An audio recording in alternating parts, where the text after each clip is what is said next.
कि तुझसे मोहब्बत कुछ इस कदर से है मेरी, कि तुझसे मोहब्बत कुछ इस कदर से है मेरी कि तू आज भी मेरे ख़यालों में है। कि तुझसे मोहब्बत कुछ इस कदर से है मेरी कि तू आज भी मेरे ख़यालों में है, और तू आने में चाहे लाख वक्त ले ले, और तू आने में चाहे लाख वक्त ले ले, मगर ए रीट तू आज भी मेरे सवालों में है। मगर ए रीट तू आज भी मेरे सवालों में है। चलिए करते हैं शुरू इसी बात के साथ। स्वागत है आप सभी का आपके अपने परिवार एजुकेशन अप पर। कैसे हैं आप लोग? उम्मीद करता हूँ सभी एकदम स्वस्थ होंगे, मस्त होंगे, अपने अपने घरों में होंगे, कोरोना के इस पैंडेमिक में अपनी स्टडी को कंटिन्यू कर रहे होंगे। अधिगम अपन ने स्टार्ट किया था कल। अधिगम के बारे में कुछ अपन ने फैक्ट्स देख लिए थे। लास्ट अपन ने आई थिंक उद्दीपक सामान्यकरण के बारे में देखा था। उद्दीपक सामान्यकरण क्या होता है कि जिस चीज़ का जो उनके जिस चीज़ से डर बैठ जाता है उसी के समान कोई दूसरी चीज़ से डरना। जैसे किसी इंसान को काली वस्तु से डर लगता है तो इसका मतलब वो हर एक काली चीज़ से डरता है। काली बिल्ली से किसी को डर लगता है तो इसका मतलब वो हर एक काली वस्तु से डरने लग जाता है। Got the point? यहाँ तक ये पहला उद्दीपक सामान्यकरण हो गया था, पहला पॉइंट। अब नेक्स्ट पॉइंट है अपना सीखने का आकलन। नंबर सेकंड हेडिंग है सीखने का आकलन। इससे पहले एक मिनट, सीखने का आकलन से पहले आप एक बात और लिखिए, सीखने के लिए आकलन। सीखने का आकलन तो बाद में आएगा, पहले सीखने के लिए आकलन आएगा। एक मिनट, इसमें क्या लिखा हुआ है?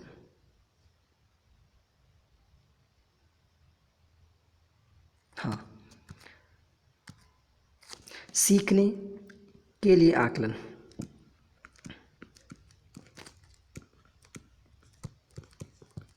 सीखने के लिए आकलन। देखो क्या होता है सीखने के लिए आकलन में क्या होता है। एक तो होता है सीखने के लिए आकलन करना और एक होता है सीखने का आकलन करना। तो सीखने के लिए आकलन में पहला पॉइंट होता है कि इसमें बालक सीखे हुए ज्ञान का वास्तविक जीवन में उपयोग करता है। किसमें? इस सीखने के जो आकलन में बालक होता है ना, इसमें बालक सीखे हुए ज्ञान का, यानी जो ज्ञान उसने सीखा है, सीखे हुए ज्ञान का वास्तविक जीवन में क्या करता है, उसका यूज़ करता है। किसका? जो बालक ने जो ज्ञान सीखा है उसका उपयोग वास्तविक जीवन में करता है। कौन से में? सीखने के लिए आकलन में बालक सीखे हुए ज्ञान का वास्तविक जीवन में उपयोग करता है। नंबर 2 पॉइंट, यह अभिप्रेरणा को बढ़ाता है। यह किसको बढ़ाता है? यह अभिप्रेरणा को बढ़ाता है। कौन सा बढ़ाता है? सीखने के लिए आकलन किसको बढ़ाता है? यह अभिप्रेरणा को बढ़ाता है। यानी एक नंबर तो क्या, इसमें बालक सीखे हुए ज्ञान का वास्तविक जीवन में उपयोग करता है। और दूसरा यह किसको बढ़ाता है? यह अभिप्रेरणा यानी मोटिवेशन को बढ़ाता है, अभिप्रेरणा को बढ़ाता है। क्लियर? आगे चलते हैं। नेक्स्ट तीसरा पॉइंट क्या है कि जैसे इसका एक एग्जाम्पल लेते हैं। एग्जाम्पल क्या है इसका? एक एग्जाम्पल ये है कि जैसे एक बावर्ची होता है। बावर्ची जानते हो? बावर्ची खाना बनाने वाला। बावर्ची खाना बनाते समय खाने को चखता है। कि एक बावर्ची होता है, बावर्ची खाना बनाया उसने। बावर्ची क्या काम करता है? खाना बनाता है। खाना बनाते टाइम खाने को चखता है। चलो बावर्ची को छोड़िए, अपनी मम्मा होती हैं, मम्मी सबकी होती है। मम सिंपल सा एक वो वाला वर्ब लिखते हैं, कौन सा? कि बन के तेरा साया तेरे साथ चलो। ये होते हैं ना अपने, ये जब भी खाना बना रहे होते हैं ना, तो उससे पहले खाने को थोड़ा सा क्या करते हैं? टेस्ट करते हैं। क्या करते हैं? चेक। इसलिए नहीं कि खाना कहीं ख़राब ऐसे, इसलिए कि वो खाना बना कैसे, सीखने के लिए आकलन किया है उन्होंने। किसके लिए किया है? सीखने के लिए आकलन। समझ गए? सीखने के लिए आकलन यानी इस काम को, खाने का टेस्ट लेने के लिए इन्होंने क्या किया है? सीखने के लिए आकलन किया है। ओके, यानी एग्जाम्पल क्या लिखना है? जब एक बावर्ची खाना बनाते समय खाने को चखता है तो वह सीखने के लिए आकलन करता है। ये हो गया नंबर 1 पॉइंट, सीखने के लिए आकलन। सिंपल सी बात, सीखने के लिए आकलन, इसमें बालक सीखे हुए ज्ञान का वास्तविक जीवन में उपयोग करता है। जो ज्ञान, देखो, जो ज्ञान हमने सीखा है उसका वास्तविक जीवन में उपयोग करता है। ओके, दूसरा यह अभिप्रेरणा को बढ़ाता है। किसको बढ़ाता है? मोटिवेशन। क्योंकि सीखे हुए ज्ञान का वास्तविक जीवन में अपन उपयोग करेंगे तो उससे हम मोटिवेट होंगे, तो मोटिवेशन को बढ़ाता है। और तीसरा, जैसे इसका एग्जांपल क्या है कि जब एक बावर्ची खाना बनाता है तो खाना बनाते समय वो खाने को चखता है। इसका मतलब क्या हो रहा है? सीखने के लिए आकलन करता है। Got the point? नेक्स्ट उसके बाद अब आता है अगला पॉइंट, क्या? सीखने का आकलन। सीखने का आकलन क्या होता है? देखिए ध्यान से, सीखने का आकलन होता है कि इसमें बालक अनुकरण के माध्यम से ज्ञान को सीखने की कोशिश करेगा। सीखने के लिए करेगा तो इसका मतलब पहले सीख चुका और उसी को वास्तविक जीवन में यूज़ करेगा, लेकिन सीखने का करेगा तो इसका मतलब ज्ञान को प्राप्त करने की कोशिश करेगा। क्या करेगा?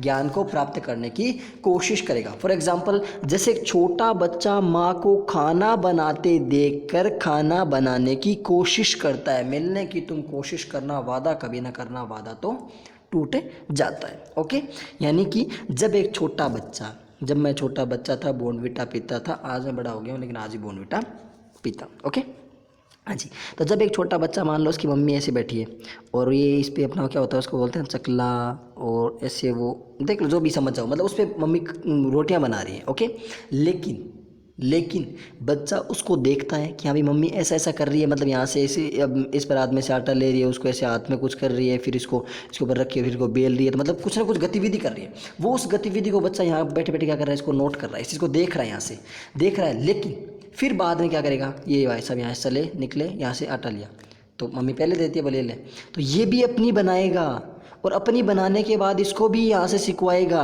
कि मेरी भी सीखो, और इसको सीखने के बाद फिर मतलब काम में कुछ नहीं आती, लेकिन इसका भी मतलब क्या हो जाएगा, सीखने, वो भी सीखना चाहता है उस चीज़ को। सीखने के लिए मैं क्या था कि पहले सब कुछ सीख चुका था, लेकिन सीखने काम में क्या हो गया, अब वो सीखने की क्या करता है, कोशिश, यानी वो भी करता है कि मैं भी ये काम कर पाऊँ। Got a point?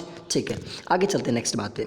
इसके बाद अधिगम की प्रक्रिया में माता पिता की भूमिका अग्रोन्मुखी होनी चाहिए। अग्रोन्मुखी कैसे? अग्र प्लस उन्मुखी, कौन संधि है? गुण संधि है। अग्र प्लस उन्मुखी, ए प्लस उ मिलकर बन गया ओ, कौन सी संधि बन गई? गुण संधि। अग्रोन्मुखी कैसे? यानी कि जो मम्मी पापा की जो हमारी भूमिका होती है वो कौन सी होती है? अग्रोन्मुखी भूमिका होती है। किसमें?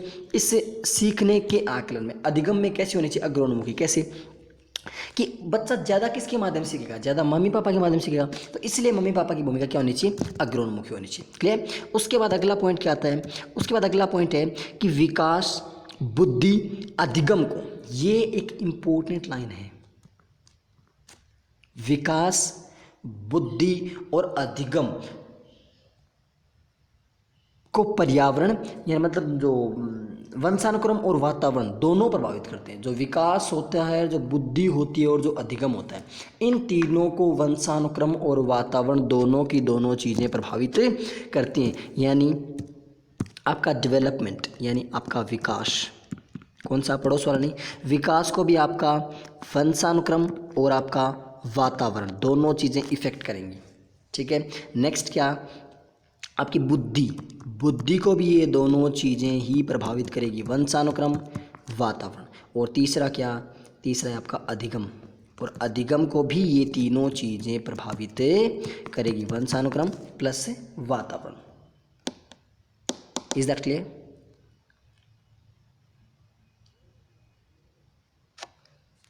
ठीक है, आगे चलते हैं नेक्स्ट। यानी वातावरण और वंशानुक्रम दोनों क्या करते हैं? प्रभावित करते हैं। उसके बाद अगला पॉइंट है कि अधिगम को ईएफ और पीएफ, ईएफ मतलब एनवायरमेंटल फैक्टर और पीएफ मतलब पर्सनल फैक्टर, ये क्या करते हैं? एक साथ इसको जोड़ा जाता है अधिगम के साथ। कैसे? देखो ध्यान से। जो ईएफ होता है एनवायरमेंट एंड वंशानुक्रम, वही बात है, वंशानुक्रम और वातावरण। अधिगम के साथ क्या होता है? एक तो होता है ईएफ, ईएफ मतलब एनवायरमेंट फैक्टर, और दूसरा क्या है? पीएफ, पीएफ मतलब पर्सनल फैक्टर। एनवायरमेंटल फैक्टर और पर्सनल, एनवायरमेंट यानी वातावरणीय कारक और पर्सनल फैक्टर यानी व्यक्तिगत कारण। तो यानी अधिगम को व्यक्तिगत कारण यानी वंशानुक्रम और वातावरण कारक यानी वातावरण दोनों के दोनों क्या होते हैं? इसके साथ जुड़े होते हैं। किसके साथ? अधिगम के साथ। किसके साथ? अधिगम के साथ। ओके, ठीक है, यहाँ तक की बातें क्लियर समझ में आ चुकी हैं। देन थम्स अप, आगे चलते हैं नेक्स्ट। यानी सीखने के लिए किसकी बात करते हैं? सीखने का आकलन। सीखने के लिए पहले आकलन देखा, उसमें क्या हो रहा था? उसमें बच्चा अधिगम कर चुका था, लेकिन इसमें क्या है? इसमें बच्चा अधिगम करने की कोशिश करता है, सीखने की कोशिश करता है। ओके, ठीक है। अब एक इंपॉर्टेंट वर्ड आता है स्केप फोल्डिंग। स्केप फोल्डिंग, ये चीज़ें आपके समझ में आ चुकी हैं, तो I should clear it first of all, ताकि आपको समझाने में दिक्कत नहीं आए। स्केप फोल्डिंग क्या होता है? सोच के देखो एक बार। यहाँ तक अपने नोट सारे लगभग के बनाए हुए होंगे, नहीं बनाए हुए तो यहाँ से बना सकते हो। और पीडीएफ चाहिए तो अपना टेलीग्राम ग्रुप है ही, कौन सा, रीड विद दुरेना, वहाँ से आप ज्वाइन कर सकते हो और पीडीएफ ले सकते हो। ओके, चलते हैं अगले इस फैक्ट पे। देखो ध्यान से, किसकी बात कर रहे हैं, स्केप फोल्डिंग। स्केप फोल्डिंग क्या होता है? स्केप फोल्डिंग एक इंपॉर्टेंट वर्ड है। कैसा कि स्केप फोल्डिंग मतलब होता है अधिगम प्रक्रिया में बड़े या वयस्कों को अस्थायी सहयोग ही क्या होता है, स्केप फोल्डिंग। यानी जो बड़े और वयस्क जो हमारा सहयोग करते हैं, कैसा सहयोग, अस्थायी सहयोग करते हैं ना, परमानेंट नहीं करते, वो लाइफ टाइम थोड़ी सा हमारा सहयोग करते हैं, परमानेंट नहीं करते, बट अस्थायी जो सहयोग करते हैं ना, उसको क्या बोलते हैं, स्केप फोल्डिंग बोलते हैं। Got it? कैसे, यानी जब भी हम अधिगम करते हैं तो अधिगम की प्रक्रिया में ये तो है नहीं कि बच्चा अकेला अधिगम, नहीं, अकेला नहीं करेगा, उसके लिए उसके जो वयस्क होते हैं, साथ में जो बड़े बुजुर्ग होते हैं, वो क्या करते हैं, उसका अस्थायी सहयोग करते हैं। अस्थायी से मतलब उसको लर्निंग में हेल्प करते हैं, तो वो अस्थायी सहयोगी क्या कहलाता है, वो कहलाता है scaffolding. Okay, scaffolding. Next है सार्थक अधिगम। सार्थक अधिगम क्या होता है, निजी अनुभवों के आधार पर जब बालक ज्ञान की संरचना निर्माण करता है तो वह सार्थक अधिगम करता है। स्केप फोल्डिंग तो बड़े बुजुर्ग करवाते हैं, जबकि खुद कोई काम करता है ना, खुद निजी अनुभव से, वो क्या होता है, सार्थक अधिगम होता है। वो कौन सा होता है, सार्थक अधिगम। स्केप फोल्डिंग किसकी मदद से, बड़े बुजुर्गों की मदद से, जबकि सार्थक अधिगम किसकी मदद से, निजी अनुभवों के माध्यम से। किसके माध्यम से, निजी अनुभवों के माध्यम से। और 3 नंबर पॉइंट आता है टोकन इकोनॉमी। टोकन इकोनॉमी क्या होता है, टोकन इकोनॉमी होता है कि वह प्रक्रिया जिसके माध्यम से व्यक्ति किसी वस्तु को प्राप्त करता है तथा उसके बाद उस वस्तु का इच्छा अनुसार क्या करता है, प्रयोग करता है। यानी टोकन इकोनॉमी क्या होती है, टोकन इकोनॉमी आपने एक मतलब अभी वर्तमान में प्रेजेंट टाइम में अपनी जो एक बात सुनी, बिटकॉइन क्या होता है, एक आभासी मुद्रा है, टोकन इकोनॉमी। वो भी कैसे कि उसका मतलब एग्जैक्टली कोई मुद्रा वगैरह कुछ नहीं है। देखो थोड़ा सा बिटकॉइन की बात चल के आपको बिटकॉइन समझाता हूँ। देखो बिटकॉइन क्या होता है,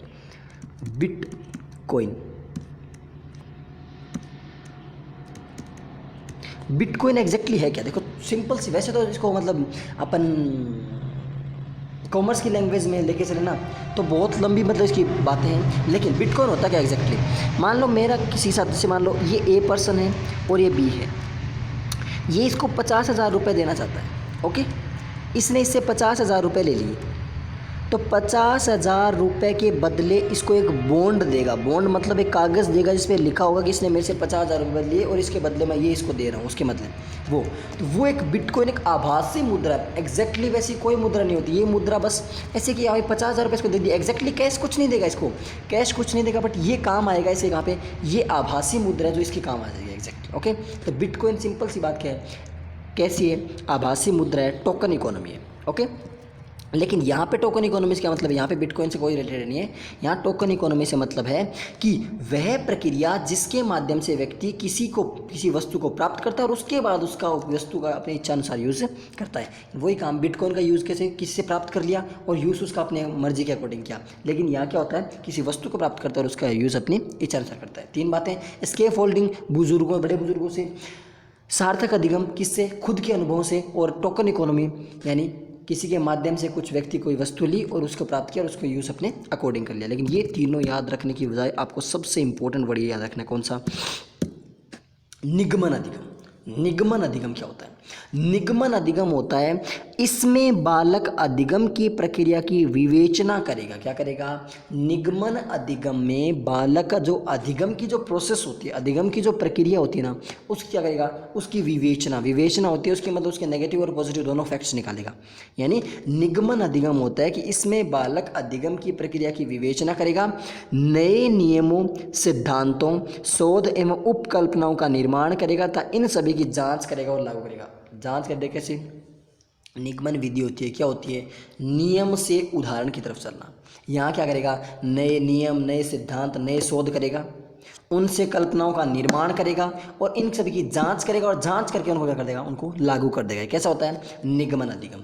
यानी निगमन अधिगम बालक अधिगम की प्रक्रिया क्या करेगा, पूरी प्रोसेस जो लर्निंग की हो रही है उसकी विवेचना करेगा, उसके बाद नए नियम, नए सिद्धांत और नई उपकल्पनाओं का निर्माण करेगा और उनके निर्माण के बाद इन सभी की जाँच करके उनको लागू कर देगा। ये होता है निगमन अधिगम। सबसे ज़्यादा इम्पोर्टेंट आपको यही याद रखना है, सबसे ज़्यादा ये तो याद होना ही होना चाहिए, बाकी तो फिर भी एक बार थोड़ा छोड़ दो। एंड द लास्ट, अनुदैर्य अधिगम। अनुदैर्य अधिगम क्या होता है? अनुदैर्य अधिगम मतलब जब कोई बालक एक ही विषय का बहुत लंबे समय तक गहन और सूक्ष्म अध्ययन करता है तो वह अनुदैर्य अधिगम। यानी अनुदैर्य मतलब होता है, एक तो होती है लॉन्गिट्यूडनल, एक होता है लैटिट्यूडनल। यानी मतलब अनुप्रस्थ और अनुदैर्य दो चीज़ें होती है। तो अनुप्रस्थ होती है लंबवत वाला, और अनुदैर्य होती है साथ साथ चलने वाला। यानी जब कोई बालक एक ही विषय का बहुत लंबे समय से अध्ययन करता है और गहन अध्ययन करता है और सूक्ष्म अध्ययन करता है, बिल्कुल फुल लॉन्ग टाइम तक बिल्कुल डिटेल में और कंसंट्रेट होकर किसी का अध्ययन करता है, वो क्या कहलाता है? अनुदैर्य अधिगम। क्या कहलाता है वो? अनुदैर्य अधिगम। जैसे अगर हम नीट का काफ़ी लंबे समय से कर रहे हैं, गहन अध्ययन कर रहे हैं बिल्कुल डिटेल में, और सूक्ष्म अध्ययन कर रहे हैं, तो हम कौन सा अधिगम कर रहे हैं? हम अनुदैर्य अधिगम कर रहे हैं। Got the point? यहाँ तक समझ आ गया। अब यानी क्या क्या बातें इसमें बातें हुई कौन कौन सी? एक तो स्केप फोल्डिंग। स्केप फोल्डिंग क्या होता है?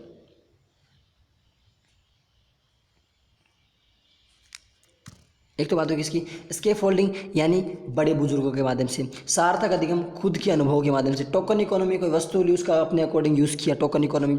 निगमन अधिगम, नियमों सिद्धांतों का शोध किया, उनके आधार पर नए नियम निकाले, उनको लागू किया और मतलब उनके अकॉर्डिंग काम कर लिया। और अनुदैर्य अधिगम, किसी लंबे समय तक गहन अध्ययन और सूक्ष्म अध्ययन करने से जो अधिगम प्राप्त होता है वो कौन सा होता है? अपना निगमन, जो अनुदैर्य अधिगम प्राप्त होता है। ओके, ठीक है। नेक्स्ट,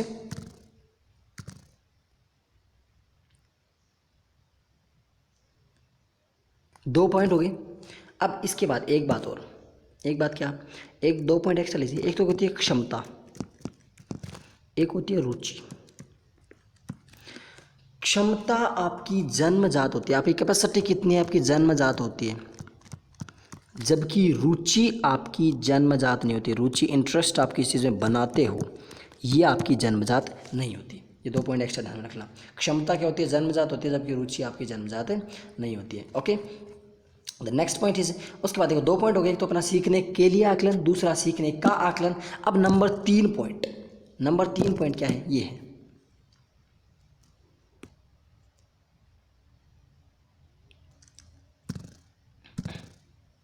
नंबर 3 पॉइंट क्या है? नंबर 3 पॉइंट है कि अधिगम से व्यक्ति संपूर्ण रूप से, कैसे संपूर्ण? शारीरिक, शारीरिक, शारीरिक में दोनों री बढ़िया, ये उल्टा लिख दिया शारीरिक में, ऐसे आता है शारीरिक।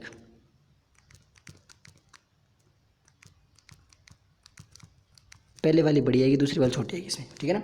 शारीरिक, शारीरिक, मानसिक। अधिगम में शारीरिक में ना पहले बार शाह, फिर बड़ी री, फिर छोटी री, फिर क्या है? शारीरिक। शारीरिक, मानसिक, संवेगात्मक सम्मिलित होता है। यानी अधिगम में व्यक्ति संपूर्ण रूप से सम्मिलित रहता है। संपूर्ण रूप से कैसे? शारीरिक रूप से आप अधिगम करते हो उस टाइम फिजिकली भी आप प्रेजेंट हो, मेंटली भी आप प्रेजेंट हो, और इमोशनली भी आप प्रेजेंट हो। फिजिकल, मेंटल, संवेगात्मक, यानी शारीरिक, मानसिक और संवेगात्मक रूप से संपूर्ण रूप से व्यक्ति क्या रहता है? प्रेजेंट रहता है, सम्मिलित रहता है। द नेक्स्ट पॉइंट इज अधिगम। अधिगम अधिकांशतः व्यवहार के संगठन में परिवर्तन होता है, कि आपका जो बिहेवियर होता है, जो व्यवहार होता है, उसमें जो आपका संगठन होता है उसमें परिवर्तन होता है। अधिगम जो आपका व्यवहार होता है उसमें अधिकांशतः व्यवहार में संगठन में परिवर्तन होता है। उसके बाद अगला पॉइंट है अधिगम विकासात्मक प्रोत्साहन की प्रक्रिया है। कैसे प्रोत्साहन की? अधिगम विकासात्मक प्रोत्साहन की प्रक्रिया, यानी आप में डेवलपमेंटल जो मतलब कुछ चेंजेस हो रहे हैं वो क्या, उनकी प्रक्रिया, प्रतिक्रिया होती है। विकासात्मक प्रोत्साहन की क्या होती है? प्रतिक्रिया। यानी आप कोई विकास करते जा रहे हो, उसके प्रोत्साहन मिल रहा है, उसकी जो प्रतिक्रिया होगी वही क्या मिलेगी? यानी विकास करने के साथ साथ आप प्रोत्साहन मिल रहा है आपको, यानी विकास हो रहा है प्लस आपको मोटिवेशन मिल रहा है, इन दोनों की मिलीजुली सरकार क्या बन जाएगी? अधिगम बन जाएगी। ठीक है। अधिगम उद्देश्य परक होता है, यानी अधिगम का कोई ना कोई फिक्स मतलब मोटिव होता है। अधिगम उद्देश्य परक होता है, बिना उद्देश्य का कोई अधिगम नहीं होता। नेक्स्ट, अधिगम व रुचि परस्पर संबंधित होते हैं। अधिगम और रुचि क्या होते हैं? परस्पर संबंधित होते हैं। नेक्स्ट, अधिगम तैयारी व अभिप्रेरणा पर निर्भर करता है। अधिगम जो होता है वो तैयारी पर और अभिप्रेरणा पर निर्भर करता है ना, आपकी जो तैयारी है और आपको जो मोटिवेशन मिला हुआ इन दोनों पर डिपेंड करता है। यानी अधिगम व्यक्ति के संपूर्ण रूप से शारीरिक मानसिक उसके लिए होता है। अधिगम अधिकांशतः व्यवहार के संगठन में परिवर्तन होता है। अधिगम विकासात्मक प्रोत्साहन की प्रतिक्रिया होती है। अधिगम जीवन जो अधिगम का क्या होता है? उद्देश्य परक होता है। अधिगम क्या होता है? अधिगम और रुचि आपस में संबंधित होते हैं। अधिगम और रुचि आपस में क्या होते हैं? संबंधित होते हैं। और अधिगम तैयारी व अभिप्रेरणा पर निर्भर करता है। Learnings depends on preparation and motivation. Okay, got the point. यहाँ तक समझ आ गया। अब एक इम्पोर्टेंट है निकाल लीजिए, क्या? रॉबर्ट गेने के अनुसार अधिगम। किसके अनुसार? रॉबर्ट गेने के अनुसार अधिगम। सबसे पहले रॉबर्ट गेने की थोड़ी सी बात कर लेते हैं। और रॉबर्ट गेने की एक बुक है, कौन सी बुक है? और रॉबर्ट गेने की एक बुक है the condition of learning. Robert गेने की बुक है द कंडीशन ऑफ लर्निंग, सीखने की शर्त। ये किसकी बुक है? और रॉबर्ट गेने की। यानी कंडीशन कौन देता है? रॉबर्ट गेने। गन रखते हैं तो कंडीशन मिलती है ना, सीखने, गन चलाने की, जो गन सीखने के लिए क्या मिलती है? कंडीशन मिलती है। तो द कंडीशन ऑफ लर्निंग किसकी बुक है? और रॉबर्ट गेने की। रॉबर्ट गेने ने अधिगम के कितने प्रकार बताए? और रॉबर्ट गेने ने अधिगम के 8 प्रकार बताए। कितने प्रकार बताए? रॉबर्ट गेने ने अधिगम के 8 प्रकार बताए। कौन कौन से 8 प्रकार बताए? देखते हैं एक एक। और देखो ये सारे के सारे कैसे हैं? ये पिरामिडियल होते हैं। कैसे होते हैं? इन 8 प्रकारों को अधिगम का जो मतलब है पिरामिडियन प्रकार भी कहते हैं। जो 8 प्रकार होते हैं ना, जो ये 8 प्रकार होते हैं, इनको अधिगम का पिरामिडियन प्रकार भी कहते हैं। ठीक है, अब देखते हैं 8 प्रकार कौन कौन से हैं। थोड़ा सा इसको मिनिमाइज़ करना पड़ेगा मेरे को ताकि अच्छे से दिख पाए आप लोगों को। हाँ जी, अब परफेक्ट दिखेगा। ओके, थोड़ा सा इस साइड कर लेता हूँ। Now it is perfect. ठीक, अब देखिए ध्यान से, नीचे से एक एक बात पे, एक एक फैक्ट पे चलते हैं। कौन से पे?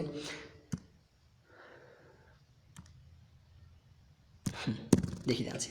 सबसे पहले क्या? सबसे पहले आता है संकेत और अनुबंध अधिगम। संकेत या अनुबंध अनुक्रिया अधिगम। संकेत या नंबर 1 पे, ये देखो नीचे चलना है, से 1 2 3 4 ऐसे ऊपर तक चलना है और बिल्कुल सीरियल वाइज चलना है। संकेत या अनुबंध अनुक्रिया अधिगम। कौन सा? यानी संकेत के लिए मतलब सिग्नल लर्निंग। कैसे लर्निंग? सिग्नल। संकेत क्या होता है? सिग्नल होता है। तो signal learning, signal learning and style, जो अभी क्या होता है, जो स्टाइल अनुबंधन। कैसा अनुबंधन? स्टाइल अनुबंधन। सॉरी, एक मिनट, स्टाइल नहीं है अरे, थोड़ी सी लिखने में मिस्टेक कर गया। स्टाइल तभी मैं स्टाइल कैसे आ गया? ये स्टाइल नहीं है, एस टाइप है। थोड़ा सा बीच में यहाँ पे वो लगाना भूल गए। एस टाइप, यानी एस टाइप अधिगम अनुबंधन। कैसा एस टाइप? मतलब उद्दीपक। एस मतलब स्टिमुलस, उद्दीपक, उद्दीपक संबंधी होता है। कैसा टाइप होता है? एस टाइप अनुबंधन होता है। संकेत या अनुबंध अनुक्रिया अधिगम कैसे टाइप का होता है? एस टाइप का होता है, नंबर 1। उसके बाद ऊपर चलते हैं नंबर 2 पे, उद्दीपक अनुक्रिया अधिगम। नंबर 2 कैसा है? उद्दीपक अनुक्रिया अधिगम, स्टिमुलस रेस्पॉन्स लर्निंग। ये एस टाइप होता है, ये आर टाइप होता है, यानी रेस्पॉन्स टाइप। इसमें केवल स्टिमुलस काम करता है, इसमें स्टिमुलस और रेस्पॉन्स आते हैं, तो रेस्पॉन्स टाइप हो गया। पहला होता है संकेत या अनुबंध। अभी इनको डिटेल से बता देंगे कैसे कैसे कौन कौन सा होता है, बट पहला होता है संकेत या अनुक्रिया, अनुबंध अनुक्रिया अधिगम। दूसरा होता है उद्दीपक अनुक्रिया अधिगम। तीसरा देखो, तीसरा किस पे? तीसरा अब इसी के तीन पार्ट में डिवाइड करते हैं। पहले कौन सा? गत्यात्मक। गत्यात्मक श्रृंखला मतलब मोटर चेन। गत्यात्मक श्रृंखला मतलब मोटर चेन। कौन सा चेन? Motor chain. गत्यात्मक श्रृंखला या मोटर चेन, इसको बोलते हैं अशाब्दिक। कैसा होता है ये? अशाब्दिक। कैसी लर्निंग? अशाब्दिक। गत्यात्मक श्रृंखला या मोटर चेन, और ये कैसी होती है? अशाब्दिक। नेक्स्ट इधर तो ये वाली 4 नंबर कौन सी? शाब्दिक। 4 नंबर शाब्दिक। उद्दीपक अनुक्रिया अधिगम से 3 नंबर गत्यात्मक श्रृंखला, इसको अशाब्दिक होती है, और शाब्दिक एक होती है वर्बल चेनिंग यानी शाब्दिक। और 5वां अपवर्त्य विभेदन या बहुभेदीय। अपवर्त्य विभेदन या बहुभेदीय, multiple discrimination. Multiple discrimination, multiple discrimination, ये प्रकार होते हैं। अभी इनको डिटेल से बता दें कौन कौन सा प्रकार कैसे होता है। Multiple discrimination. Okay, next point. Next number 6 is संप्रत्य अधिगम, कंसेप्चुअल लर्निंग। संप्रत्य अधिगम यानी कंसेप्ट लर्निंग या कंसेप्चुअल लर्निंग, संप्रत्य अधिगम, नंबर 6। नंबर 7 अधिनियम अधिगम। नंबर 7 अधिनियम अधिगम, अधिनियम अधिगम। नंबर 8 होता है समस्या समाधान, problem solving learning. Problem solving learning ये क्या होती है? ये अधिगम के 8 प्रकार हैं। इनमें देखो सबसे बड़ी बात क्या कि 1 2 3 4 जो शुरू के जो 4 है ना, कौन कौन से? ये चार,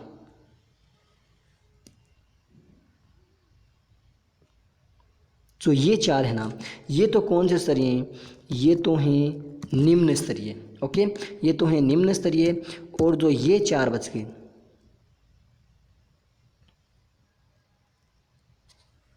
ये चार कौन से स्तरीय बच गए, ये चार हो गए आपके उच्च स्तरीय। यानी 1 2 3 4 ये निम्न स्तरीय कौन कौन से, संकेत, उद्दीपक, शाब्दिक और अशाब्दिक, ये चार तो बच गए निम्न स्तरीय। और अपवर्त्य, संप्रत्यय, अधिनियम और समस्या समाधान, ये चार बच गए उच्च, कैसे उच्च स्तरीय अधिगम। क्लियर। ये 8 रॉबर्ट गेने ने अधिगम कितने प्रकार बताए, 8 प्रकार बताए, आठों के आठों आपके सामने आ चुके हैं। अब इनको डिटेल समझते हैं एक एक को कि कौन सा अधिगम टाइप कैसा होता है।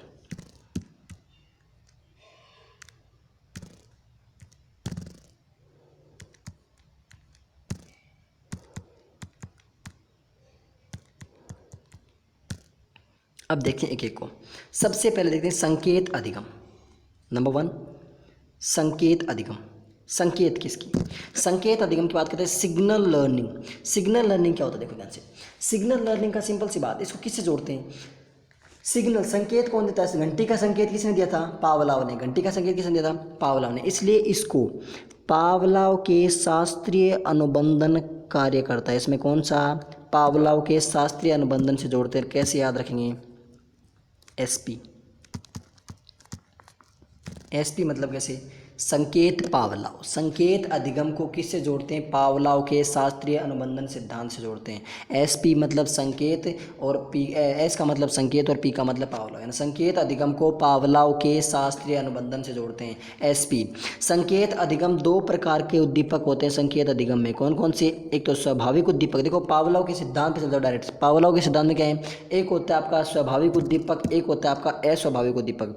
अस्वाभाविक जिसको कृत्रिम भी बोलते हैं। स्वाभाविक और अस्वाभाविक उद्दीपक क्या होता है, स्वाभाविक और अस्वाभाविक उद्दीपक किसमें, पावलाव के शास्त्रीय अनुबंधन सिद्धांत से जोड़ते हैं। किसको, इस संकेत अधिगम को। इसमें क्या होता है, एक होता है स्वाभाविक उद्दीपक और दूसरा होता है अस्वाभाविक उद्दीपक। स्वाभाविक उद्दीपक इसमें क्या होता है, देखो इसमें क्या होता है, देखो जो संकेत अधिगम है, संकेत अर्थात प्रतीक, चिन्ह या पदार्थ इत्यादि यूज लेते हैं। किसमें, संकेत अधिगम में किसका यूज लेते हैं, किसका यूज करते हैं, संकेत या फिर प्रतीक चिन्ह या फिर कोई निर्धारित वेशभूषा।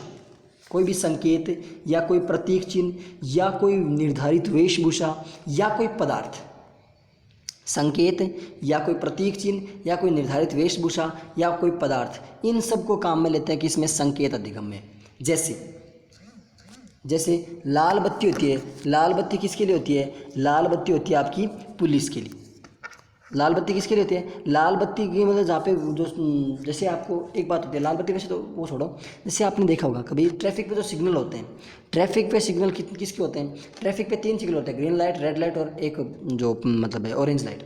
ग्रीन का मतलब क्या होता है कि आप कंटिन्यू चलते रहिए, रेड लाइट का मतलब क्या होता है आप रुक जाइए, और ऑरेंज लाइट का मतलब क्या होता है कि आप वेट कीजिए। क्या कीजिए, आप वेट कीजिए। ओके, समझ में आई बात, ग्रीन लाइट, रेड लाइट और ऑरेंज लाइट। क्लियर। जैसे खाकी वर्दी, खाकी वर्दी देखते हैं क्या समझते हैं कि पुलिस है। खादी देखते क्या समझते हैं, ये नेता है। सिग्नल पर रेड लाइट देखते हैं रुकना, ग्रीन लाइट देखते हैं चलना। प्रतीक देखने पर, जैसे मान लो रोड के ऊपर ऐसे सिग्नल लगा हुआ है, कैसे, जैसे रोड के ऊपर ऐसे सिग्नल लगा हुआ है, ऐसे ऐसे वो लगे होते हैं सिग्नल वाले, ऐसे वो एक बोर्ड लगा हुआ है और उसके ऊपर ऐसे सिग्नल लगा हुआ है। इसका मतलब क्या होता है, इसका मतलब हम फट से समझ आते हैं क्या, कि आपको आगे जाकर के और यूँ टर्न लेना है। कैसे टर्न लेना है, इस टाइप, मतलब राइट साइड टर्न लेना है, आगे जाके राइट साइड टर्न लेना है। तो ये किस में आया, ये संकेत अधिगम में आया। कैसा है, संकेत के माध्यम से सीखते हैं। किसके माध्यम से, संकेत के माध्यम से। ओके, ठीक है। इसके बाद इसी में नेक्स्ट और बात क्या देखते हैं, इसमें जैसे उद्दीपक अनुक्रिया होते हैं ना, दूसरा अधिगम कौन सा है, एक नंबर क्या हो गया, एक नंबर आपका हो गया संकेत अधिगम। संकेत अधिगम को किसे जोड़ते हैं, पावलाव के शास्त्रीय अनुबंधन से। संकेत अधिगम को पावलाव के शास्त्रीय अनुबंधन से जोड़ते हैं। और संकेत अधिगम में 2 प्रकार के उद्दीपक होते हैं, तो स्वाभाविक उद्दीपक, दूसरा अस्वाभाविक उद्दीपक। सब इसमें क्या होता है, संकेत या प्रतीक चिन्ह या जो पदार्थ होते हैं उनको काम में लेते हैं। जैसे खाकी वर्दी का सिंबल क्या समझ गए, डायरेक्ट हम समझ गए खाकी वर्दी मतलब पुलिस की बात है। ऐसे समझ गए ब्लैक कोट पहने मतलब क्या समझ गए, वकील की बात कर रहे हैं, जज की बात कर रहे हैं। ओके, समझ जाते हैं क्या भाई। जैसे अपनी जैसे इंडियन आर्मी वाली यूनिफॉर्म जो होती है कि वो पहने हुए कौन होते हैं, ये मतलब अपने आर्मी के जवान हैं। ओके, ठीक है। उसके बाद नंबर 2 आता है उद्दीपक अनुक्रिया अधिगम। उद्दीपक अनुक्रिया अधिगम, स्टिमुलस रेस्पॉन्स लर्निंग। उद्दीपक अनुक्रिया, उद्दीपक और अनुक्रिया की बात कौन करता है? स्किनर। उद्दीपक अनुक्रिया की बात कौन करता है? स्किनर। पावलोव ने किसकी बात की? संकेत की बात की, एसपी, जबकि स्किनर किसकी बात करता है? उद्दीपक अनुक्रिया की। उद्दीपक अनुक्रिया, स्किनर के क्रिया प्रसूत अधिगम। क्रिया देखो, अनुक्रिया, अनुक्रिया, क्रिया आ गया ना, क्रिया प्रसूत अनुक्रिया, क्रिया प्रसूत अनुक्रिया। उद्दीपक अनुक्रिया, क्रिया प्रसूत। स्किनर के क्रिया प्रसूत सिद्धांत पर आधारित कौन सा होता है? उद्दीपक अनुक्रिया। स्किनर सॉरी गेने का मानना है, किसका? गेने का मानना है कि उद्दीपक ही वह तत्व होता है जो व्यक्ति को कार्य करने के लिए प्रेरित करता है तथा अनुक्रिया के माध्यम से व्यक्ति उद्दीपक को प्राप्त करता है। अनुक्रिया क्रिया प्रसूत, अनुक्रिया क्रिया प्रसूत। ओके,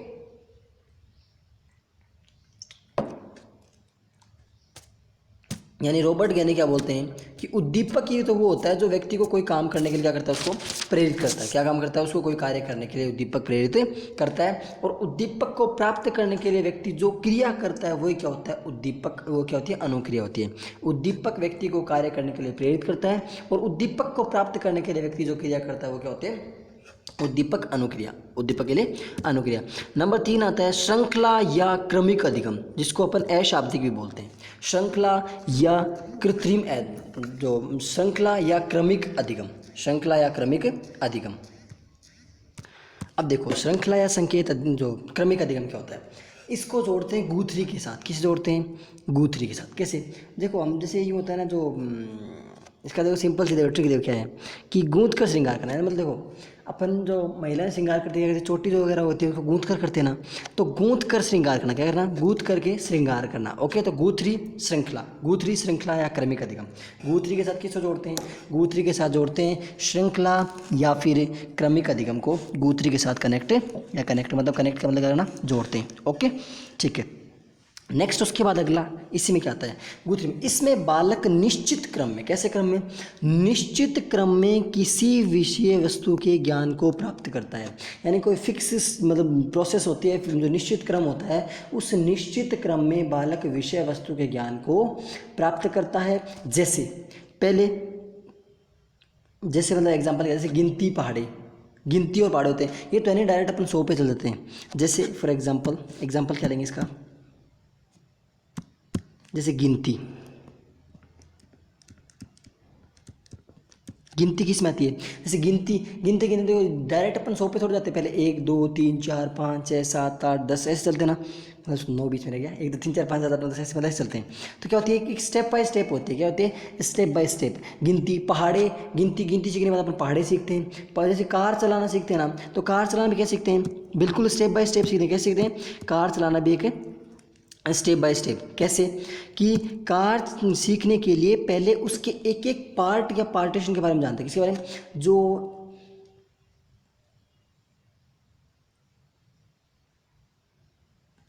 कार चलाने के लिए जो मतलब उसका एक एक जो पार्ट होता है ना, कि इसका ये होता है, ये रेस होता है, गियर होता है, उनके बारे में अपन डिटेल किया। पहला गियर रेस होता है, दूसरा गियर रेस होता है, ये एक्सीलरेटर होता है, ब्रेक होता है, ये क्लच होता है, ऐसे मतलब ये स्टीयरिंग होता है, ऐसे मतलब उसके बारे में पूरी डिटेल जानते हैं। पहले कार के बारे में जानते हैं, फिर कार को चलाना सीखते हैं। और इसमें एक अपने को एग्जाम्पल लेना है, क्या कि इसमें एक नोट लगा के लिखिए। इसी में श्रृंखला अधिगम में एक नोट लगा के एक बात लिखिए। क्या? श्रृंखला अधिगम में लिखिए कि लड़की कोट, जो लड़की और कोट वाला उदाहरण है, लड़की और कोट का एग्जाम्पल, लड़की और कोट का एग्जाम्पल कैसा अधिगम है? श्रृंखला अधिगम। देखो, लड़की और कोट का एग्जाम्पल एग्जैक्टली क्या है? देखो मैं बताता हूँ। एक लड़की है, ओके, ये कोई लड़की, मतलब लड़की जो नहीं, लड़का ले लो, किसी को ले लो, एक लड़की या लड़का है। वो क्या करता है? डेली ऑफिस से आया या कहीं से भी आया, उसने आते ही अपने यहाँ पे सोफ़ा रखा होता है, उसके ऊपर उसने आते ही अपना कोट फेंक दिया। उसकी मम्मी आई, उसने बोला बेटा इसको कोट को उठा, और उठा कर कहाँ रखे? जो मतलब जहाँ पे जो रखने की कोट वगैरह रखने के डेस्क के वहाँ रख किया। 1 दिन हुआ, 2 दिन हुआ, अगले दिन 3-4 दिन के बाद श्रृंखला से क्या हो गया? इस लड़की ने कोट यहाँ नहीं फेंका, कोट यहाँ फेंक भी दिया, तो भी मम्मी के कहने के बगैर ये उठी है, यहाँ से इसको टांग दिया। श्रृंखला बन गई, क्या बन गई? श्रृंखला बन गई। यानी जो लड़की और कोट वाला जो एग्जांपल है वो भी इसी में आता है। लड़की और कोट कैसे, मतलब कोई भी ऐसे लगे ना कि हमें श्रृंखला के माध्यम से सीख रहा है कि शुरुआत में कोट को ऐसे मतलब डाल रही थी, बाद में श्रृंखला बन गई उस चीज़ की, तो क्या हो गया? उस चीज़ काम को करना श्रृंखला के माध्यम से सीख गए। ओके, ठीक है। नेक्स्ट एग्जाम्पल नंबर 4 की बात करते हैं। 4 नंबर कौन सा है? शाब्दिक। 3 नंबर हो गया शाब्दिक, पहले निम्न स्तर वाले हैं शाब्दिक। अब 4 नंबर कौन सा है? शाब्दिक साचर्य अधिगम। शाब्दिक साचर्य अधिगम आंसू बेल से जोड़ते हैं। किससे? आंसू बेल से। शाब्दिक यानी शब्दों के माध्यम से सीखना होता है। किसमें? शब्दों के माध्यम से सीखते हैं तो उसमें क्या आते हैं? हमारे आंसू आते हैं। शब्दों के माध्यम से सीखने पर क्या आते हैं? आंसू आते हैं। ओके, आंसू शब्द, आंसू शब्द, सु शब्द, ऐसे कैसे याद रख लो? शब्दों के माध्यम से। इसमें बालक बोलकर, सुनकर, विचार करके देखो शाब्दिक मतलब बोलकर सीखेगा, बोलकर, सुनकर, विचार करके, संप्रेषण के माध्यम से बालक क्या करता है? अधिगम करता है। जैसे कविता होती है, कहानी होते हैं, इनको कविता और कहानियों किसके माध्यम से? कविता का पाठ करना, कहानी का पाठ करना। कौन सी कविता? अपने पड़ोस वाली। कौन सी कहानी? अपने बचपन वाली कहानी। यानी कविता और कहानी का पाठ किसके माध्यम से करता है? इसी अधिगम के माध्यम से करता है। 4 अधिगम समझ में आ गए किसके? रॉबर्ट गेने के अनुसार 4 अधिगम कौन कौन से? फटाफट देखते हैं। निम्न स्तरीय अधिगम है चारों के चारों, चारों के चारों निम्न स्तरीय। कौन कौन से? नंबर 1 कौन सा? संकेत अधिगम। किस जोड़ते हैं? पावलाव से। नंबर 2 उद्दीपक अनुक्रिया किससे? स्किनर से। नंबर 3 श्रृंखला अधिगम किससे? गुथरी से। और नंबर 4 शाब्दिक साचर्य मतलब आंसू बेल से। नंबर चारों के चारों क्लियर हो गए। ओके, चारों की चारों बातें क्लियर हो गई, तो अब चलते हैं आगे नेक्स्ट उसके बाद नंबर 5 पे चलते हैं। 5 नंबर कौन?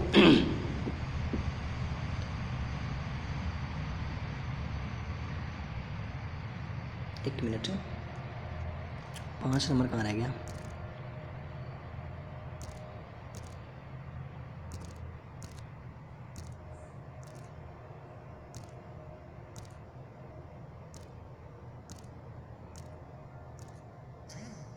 पाँच नंबर हो रह गया। 5 नंबर कहाँ रह गया? 5 नंबर अधिगम की बात करते हैं।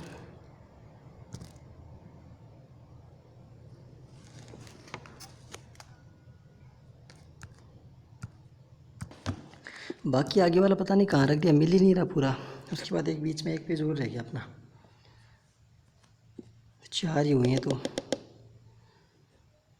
बाकी 4 और रह गए। देखो शाब्दिक, शाब्दिक तक हो गया, बहुभेद रह गया, प्रत्यय संप्रत्यय रह गया, और नियम या सिद्धांत रह गया, और समस्या समाधान रह गया। ये 4 और रह गए, तो वो अपन देख लेंगे नेक्स्ट क्लास में।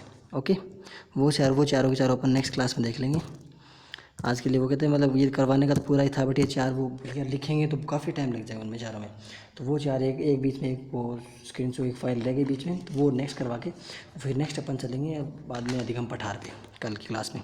वीडियो आपको अच्छा लगा है तो आपको वीडियो को लाइक करना है, शेयर करना है, और अपने इस टेलीग्राम ग्रुप को ज्वाइन करना है। ओके, मिलते हैं अगले सेशन में। तब तक के लिए अपना ध्यान रखिए, अपने घर वालों का ध्यान रखिए। Bye bye, take care, thank you for watching.